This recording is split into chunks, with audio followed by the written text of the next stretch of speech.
YouTube, what is going on? I'm still looking for a way to say hey, say yo, say what's up, guys. Good to see you. It's DJ here from the Temple Music Academy, and today is a monumental event.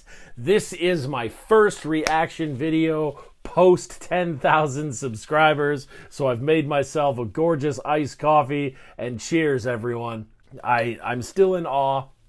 I don't understand. I'm grateful and I'm super happy, but I still don't understand. Eventually, one day, I will clean up my desk, but also probably not. So welcome back. We're going to keep this tradition rolling in honor of 10,000 subscribers, and we're doing some more Nightwish. We are going to advance further beyond Nightwish someday. I don't know, maybe. But today is another really, really popular one that you guys have asked for. This is The Islander by Nightwish. So, as always, multi-screen things rolling. This side is going to be lyrics, and this side is going to be the video that I'm reacting to. I have not seen it, aside from 5 seconds or so of testing to make sure that I don't stop before it's done, and also just to make sure that the audio levels were cohesive with the whole setup that I'm doing. An old man by the seashore at the end of the day, gazes in the horizon, the sea winds in his face. I like the words banished and stuff like that. It's really cool. Homeward from afar. Very nice, very nice. The albatross is flying. Albatross reminds me of that. I'll be the albatross for one more day.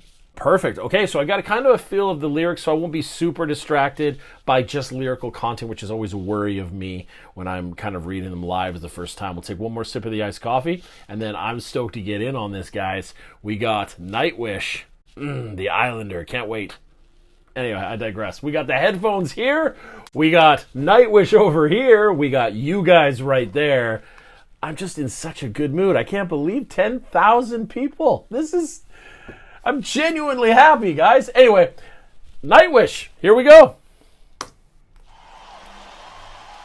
Oh, I love those long walkouts. Double neck guitar and bass. All right. I'm down. Marco who? Okei, joka tapauksessa tää on vakava tilanne. Täällä on parikymmentä tuhatta ihmistä ja risat. Why is it serious? Sitten tässä on yksi mies ja kitara. Muut kurjat, luikat. Wow, being sarcastic? Tuonne taaksepäin ja jättää minut tänne viihdyttämään itsekseen tällaista laumaa. Paras keksiä jotain. Don't screw up. This is cool. So 20,000 something people, some kind of like live version. I forgot to say that I was going to react to the live version because time after time, the emails that come through from you guys, ding, the emails that come through from you guys time and time again keep telling me to check out live versions, which, hey, I'm super down for.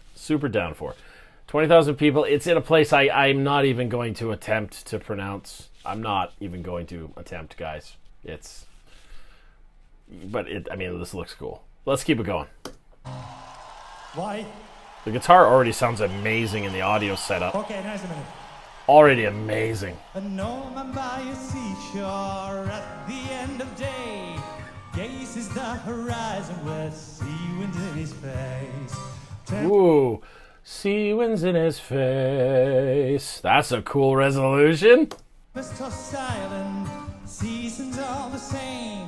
Anchorage and painted and a ship without a name. Cool. So do you hear what he's doing with his vocal harmony? Now, the actual term technically is escaping me, but there's this like, you know how Shakespeare would write an iambic pentameter or an iambic I think I said that right. And there's a form of musical A-B phrasing that we can write with melody, where the two words tend to rhyme, but they end on an up, and then the next time when I'm rhyming, it ends on a down. Now, the rhyming is not necessarily super important, as we can see where he ends with end of day, and the next one in his face. But you can still argue that face and day have a rhyme in the same way that Eminem once described on a YouTube video somewhere on the internet how to rhyme with orange. And he explains it better than I can off the top of my head right now, but he talks about how bending of syllables of other words will enhance or allow for a rhyming of another word that essentially wouldn't rhyme together. But yeah, check out, see if you can find that Eminem thing. It's brilliant. Gaze the horizon, sea winds in his face. Something like that. So up and down causes that cool like resolution. Continuing on, I love the sound of this guitar. Bravo, dude. Sea without a shore for the vanished one unheard. Lightens the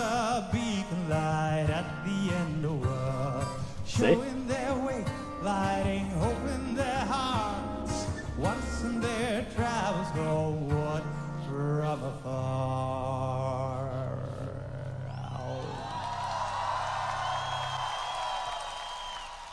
Eli jos mä soitaisin kertosäkeen, niin te varmaan laulatte mukana. It's very cool. This is like really chantable. It brings back that comment I made in a previous video of the tavern and the beer swigging it, like everybody singing along.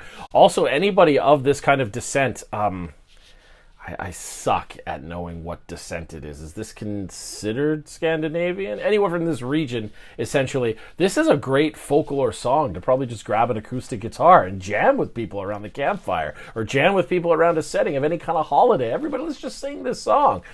I'm not going to lie to you. I'll probably look up the chords later and see if I can just duplicate it a bit to me, because it'd be a really cool one. And the strum pattern is neat, that I would show some of my younger students how to do this and kind of introduce this really, you guys said they were Finnish band? This really, this is just so much fun. Outdoor stadium, very nice. Continuing, getting distracted. Okay, sit se vedetään. This is for long forgotten light at the end Time of change? the world. Horizon crying the tears he left behind long ago.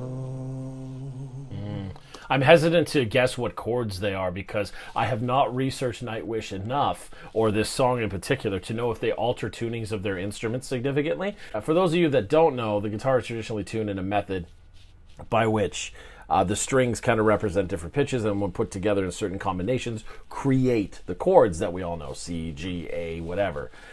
But you can alter the tunings of all those strings to different levels or degrees, and you can make them drastic or not drastic depending how that works for you. And that changing of alterations in the tunings would alter where the chords are physically played in some instances. A really good example would be Devin Townsend, who plays in what's called an open tuning, and I think it's open C. Pretty sure it's open C. So traditional guitar shapes would not work on that for chord shapes and whatnot. But yeah, let's continue.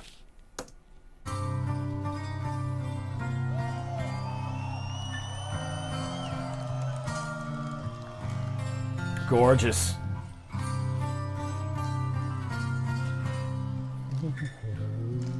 Finger style too. Get a good interval separation. Oh, buddy, you're a good guitar player, buddy. Holy, I love it. See how he's bleeding chords and stacking them? So he's stacking them and then doing what, I don't know if this is a slang term I came up with, but he bleeds the intervals of a chord into some kind of melodic run. Usually this is why we use modes. See, anytime you play a mode, which maybe I'll do a video explaining them later, but anytime you play a mode, which is essentially a scale that's kind of long-winded, kind of like run-on sentence if it was an English language sort of thing. Every mode kind of has a chord that's underneath it evolving or being able to blossom underneath that. Although they kind of derive back to one standard, either natural major or natural minor chord, there's some other chords that are underneath every mode that can kind of bleed out and give me this real sexiness that I love. And that's what he's doing. He's playing a chord, extending it in octaves and intervals, and then bleeding through it with some cool melodic runs. And that's what you're hearing. I'll stop talking. Cross is flying, making him daydream. Time before he became one of the world's unseen. Princess in the tower, children in the fields. Light gave him it all, and now I know the universe. Now his love's a memory, ghost in the fog. Sets the sails from last and saying farewell to the world. Anchor to the water, see but far below. Rustling his feet and a smile beneath his brow. This is for long forgotten light at the end of the world. Great intervals. So he's using intervals and inversions of chords. This is brilliant. This is really brilliant. Quick music theory thing, just because I'm in a really good mood today and I want to share some knowledge with you guys. Dropping music theory knowledge. What? Intervals are the separation of notes, or the space between notes. That's what we call them. But the really good way to look at it is, have you ever heard this? Do, re, mi, fa, sol, la, ti, do. Something like that. I just sang 8 notes, but I really sang only 7. And the last one was the same name as the first one. So I sang a do and then there was another do there. That's what's called an octave. An octave, or eighth pitch. Octagon, octopus, octomom. An octave is the exact same note by letter but played at a different pitch. So what he's doing with this one is he's taking intervals or numeric like spaces of chords, or notes rather, and he puts them in combination with each other, and that's how he gets a chord. But because there's usually 3 or more in typical chords, let's call them 1, 2, 3, I could play the chord this way, 1, 2, 3, and blah. But I could also play the chord starting here and go 2, 3, 1. That might change the way, the spacing that I put it on the guitar neck. But I'm still playing the same chord, just what's called an inversion of the chord. For obvious reasons, I'm inverting it. So I could do a 1, 2, 3, I could do a 2, 3, 1, or I could do a 3, 1, 2. If anybody wants to get super deep on the music theory, fire me an email. I can chat with you more about it, and we'll just enjoy. I'm going to keep going. Horizon. Great shot. Great shot. The tears you left behind long ago. Cool.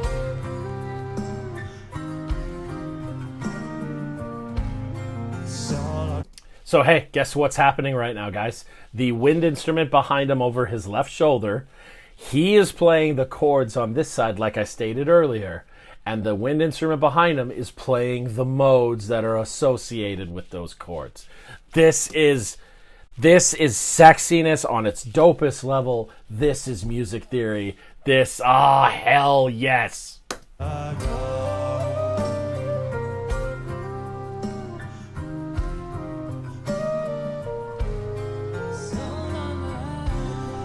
Oh, hi, Floor. I missed you.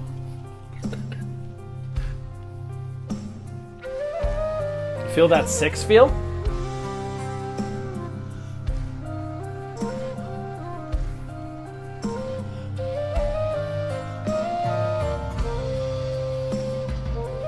If anybody modern is struggling to understand what 6 feels like, counting in 6, listen to Metallica's Nothing Else Matters. That opening, it's in 6. And it's very easy to follow the melody. Boom, boom, boom, boom, boom, boom, boom, boom, boom, boom, boom, boom.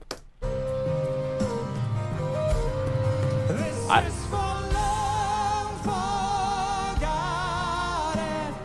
light at the end of the world, horizon crying, the tears still left behind so long ago. It's actually very difficult to harmonize vocally in those realms. They're both using 2 different styles. She's up here, head voice, kind of really breathy, airy stuff. He sings really chesty in chest voice area, right? So his typically is going to be more powerful and dead center, right in your face piercing. Where she's singing up in the head voice area to harmonize with him, it's going to be breathy. So she has to do this weird balance of putting exertion but holding back to keep the breath, which she'll probably do by opening up her mouth and getting a good resonant sound in her jawline.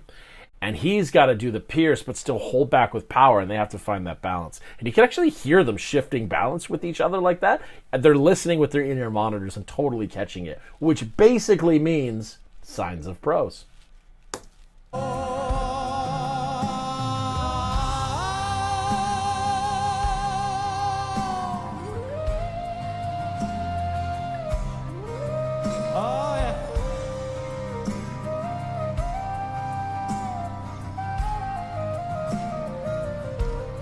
So long ago,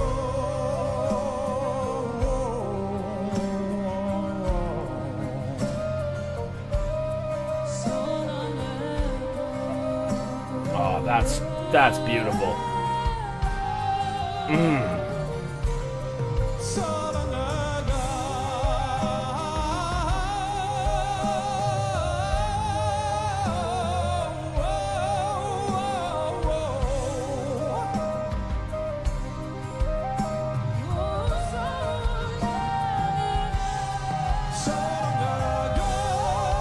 Guys, I'm going to make this pledge to you now.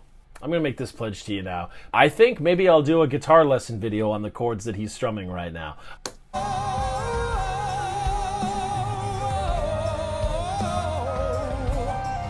long ago.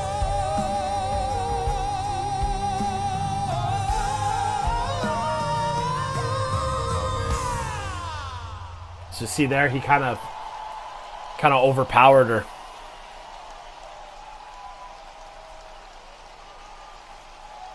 They're so happy. I love it.